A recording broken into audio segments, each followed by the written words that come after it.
তিনি হচ্ছেন সেই দুর্ভাগা নারী যিনি একজন নবীর স্ত্রী হওয়া সত্ত্বেও আল্লাহর হেদায়েত থেকে বঞ্চিত হয়েছেন। তার নাম হচ্ছে বাইলার, হযরত লূত আলাইহিস সালামের স্ত্রী।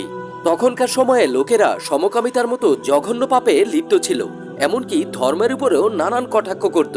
গোপনে তাদেরকে সাহায্য করত হযরত লূত আলাইহিস সালামের স্ত্রী।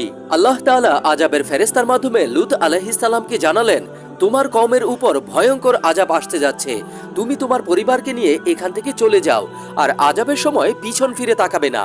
লূত আলাইহিস সালাম তার পরিবারকে নিয়ে বাড়ি ছেড়ে চলে যাচ্ছিলেন, কিন্তু তার স্ত্রীর মন তার কওমের লোকদের জন্য ছটফট করছিল এবং সে আল্লাহর অমান্য করে পিছন ফিরে তাকান। তখনই আল্লাহ রাব্বুল আলামিনের গজব তার উপর নাজিল হলো, আর সে পাথরের মূর্তিতে পরিণত হয়ে গেল। আজও সেই মূর্তিটি জর্ডানের মৃত সাগরের কাছে ঠায় দাঁড়িয়ে রয়েছে। আল্লাহু আকবার।